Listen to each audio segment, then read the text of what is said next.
During the height of the Cold War, American engineers. Selamat datang pemirsa, Anda kembali bersama Menyingkap Fakta. Kali ini, kami akan membongkar sisi tersembunyi dari sebuah peristiwa yang terdengar hampir mustahil.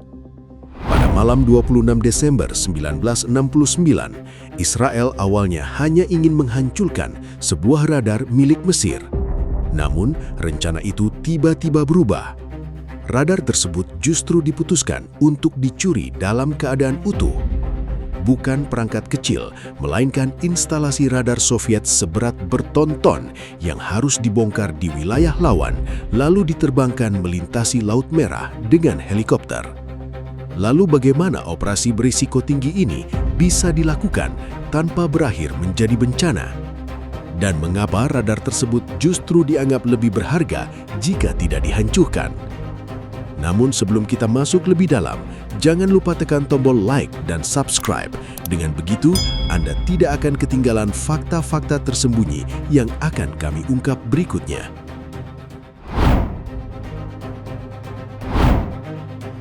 Pada 24 Desember 1969, militer Israel mulai menyusun sebuah operasi terhadap instalasi radar Mesir di kawasan pantai barat Laut Merah. Sasaran mereka adalah sistem radar P-12 buatan Uni Soviet, perangkat yang membantu pertahanan udara Mesir mendeteksi pesawat dari jarak jauh. Dalam situasi perang atrisi saat itu, keberadaan radar seperti ini menjadi masalah serius bagi Israel. Radar bukan hanya alat yang berputar mencari objek di langit. Informasi yang dihasilkannya dapat memberi peringatan awal, membantu pertahanan udara bersiap, dan mempersempit ruang gerak pesawat yang mencoba masuk tanpa terdeteksi.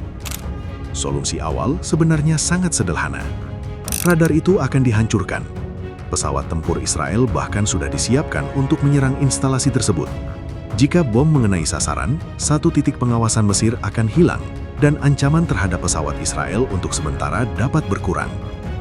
Namun menjelang 26 Desember 1969, muncul gagasan yang jauh lebih berani. Seseorang melihat bahwa radar tersebut sebenarnya lebih berharga jika tetap utuh. Jika dihancurkan, Israel hanya mendapatkan satu hasil, yaitu sebuah radar yang berhenti bekerja. Tetapi jika berhasil direbut, para teknisi dapat membuka komponennya, mempelajari cara kerjanya, mengetahui karakteristik sinyalnya, dan mencari kelemahan yang mungkin dapat digunakan untuk menghadapi sistem serupa. Rencana pengeboman kemudian dibatalkan. Target yang sebelumnya harus dimusnahkan kini justru harus dibawa pulang. Masalahnya, benda yang ingin diambil bukan dokumen, pistol, atau perangkat kecil yang dapat disembunyikan di kendaraan. Instalasi tersebut terdiri dari radar utama, antena, dan kabin komunikasi, dengan bobot keseluruhan yang diperkirakan mencapai sekitar 7 ton. Operasi ini kemudian dikenal sebagai Rooster 53. Waktu persiapannya sangat singkat. Pasukan yang akan masuk ke wilayah Mesir berlatih membongkar sistem radar serupa yang sebelumnya sudah dimiliki Israel. Mereka harus mengetahui bagian mana yang harus dilepas, urutan pembongkarannya, dan bagaimana menyiapkan setiap komponen agar dapat diangkat helikopter. Lalu, malam 26 Desember 1969 tiba. Sekitar pukul 9 malam, Skyhawk dan Phantom Israel menyerang sejumlah posisi Mesir di kawasan terusan Suez dan sepanjang pantai Laut Merah. Serangan itu menciptakan suara, kekacauan, dan perhatian di tempat lain. Pada saat yang sama, 3 helikopter Super Frelon membawa pasukan penerjun Israel menuju sasaran. Ketika pertahanan Mesir sibuk melihat ancaman yang datang dari udara, kelompok kecil itu bergerak menuju instalasi radar. Mereka berhasil mencapai lokasi dan mengejutkan penjagaan yang berada di sana. Namun, setelah posisi dikuasai, mereka tidak memasang bahan peledak. Mereka justru mulai membongkar radar. Di wilayah lawan, pada malam hari, dengan kemungkinan bala bantuan datang kapan saja, perangkat seberat berton-ton itu mulai dipisahkan satu persatu. Setiap menit yang berlalu memperbesar kemungkinan lokasi tersebut ditemukan dan pasukan Mesir bergerak menuju kawasan itu. Karena itulah, pekerjaan teknis yang biasanya dilakukan dengan aman di pangkalan harus diselesaikan secepat mungkin di tempat yang berada di bawah kendali musuh. Tidak ada ruang untuk kesalahan, karena kegagalan satu bagian saja dapat menggagalkan seluruh rencana. Menurut Anda, lebih beresiko mana? Menghancurkan radar dari udara atau masuk langsung untuk mencurinya? Karena setelah radar berhasil dibongkar, masalah sesungguhnya baru muncul. Benda seberat 4 ton itu masih harus diterbangkan keluar dari wilayah Mesir.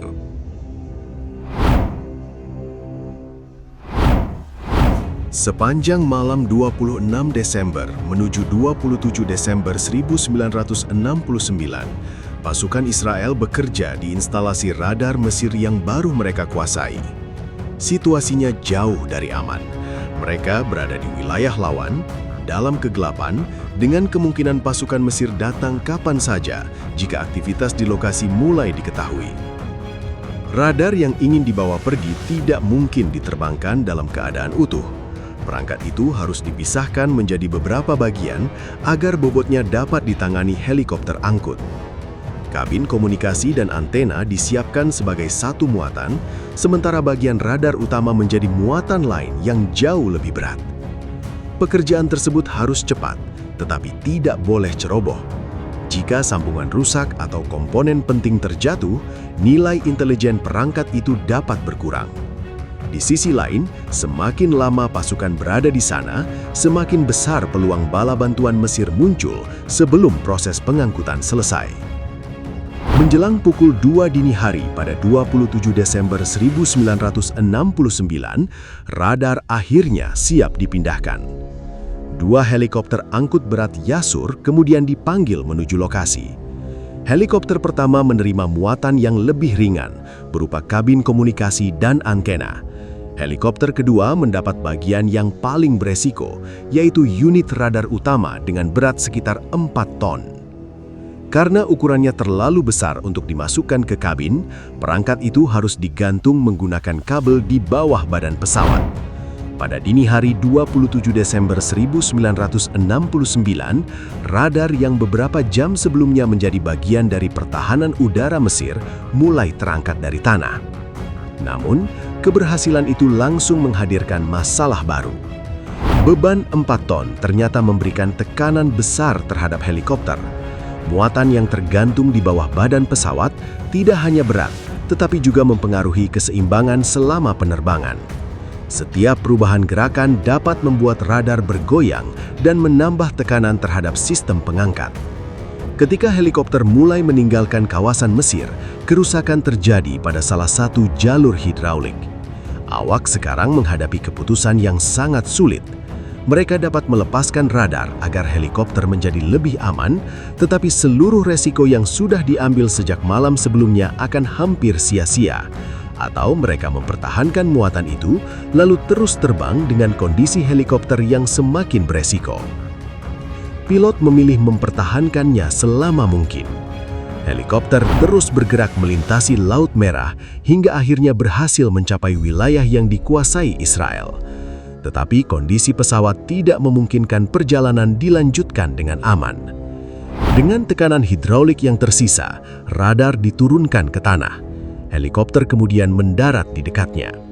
Masalahnya, radar belum sampai ke titik tujuan. Helikopter lain yang sebelumnya membawa muatan lebih ringan sudah menyelesaikan penerbangannya. Setelah mendarat, kru tersebut diperintahkan kembali untuk mengambil unit radar 4 ton yang baru saja hampir membuat helikopter pertama kehilangan kendali. Pada 27 Desember 1969, radar itu kembali dikaitkan. Mesin helikopter meningkatkan tenaga. Kabel menegang. Muatan besar itu perlahan terangkat untuk kedua kalinya. Penerbangan berikutnya juga tidak berjalan tanpa resiko. Beban radar kembali memberikan tekanan berat terhadap helikopter. Namun kali ini, kru berhasil mempertahankan penerbangan hingga perangkat itu mencapai titik yang sudah ditentukan. Di sana, para spesialis intelijen sudah menunggu. Malam itu, tahap yang paling aneh akhirnya selesai. Tetapi tujuan strategis belum terungkap sepenuhnya. Menurut Anda, apakah keputusan pilot mempertahankan radar 4 ton itu merupakan keberanian yang diperhitungkan atau resiko yang terlalu besar? Sebab setelah radar akhirnya tiba, nilai terbesar operasi ini bukan lagi terletak pada pencuriannya. Rahasia sebenarnya justru berada di dalam perangkat yang kini siap dibongkar oleh para teknisi.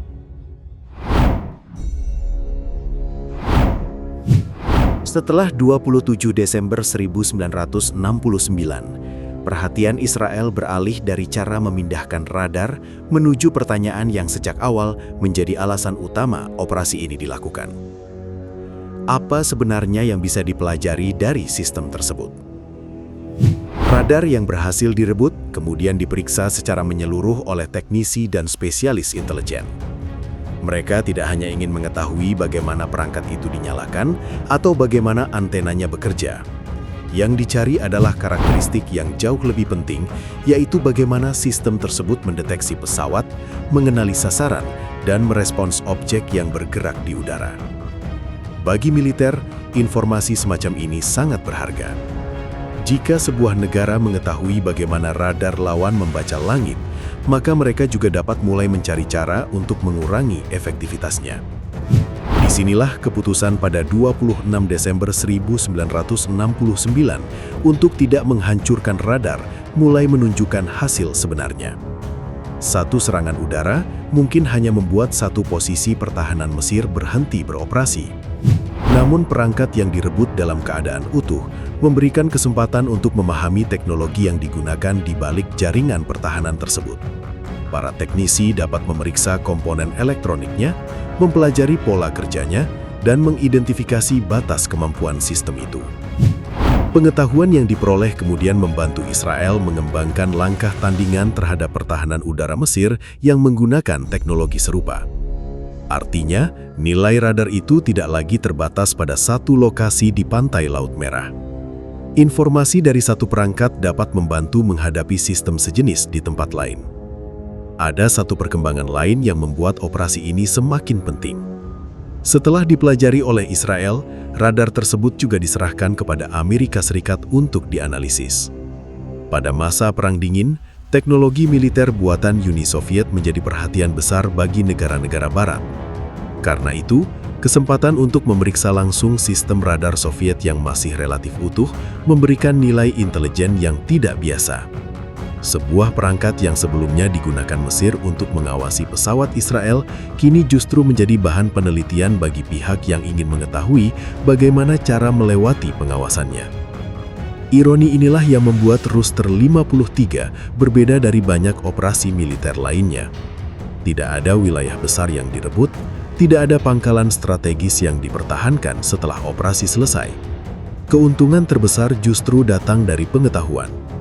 Pada pagi 27 Desember 1969, Mesir kehilangan sebuah radar, tetapi dampak yang lebih besar adalah kemungkinan bahwa rahasia teknis sistem tersebut sekarang dapat dipelajari oleh lawannya.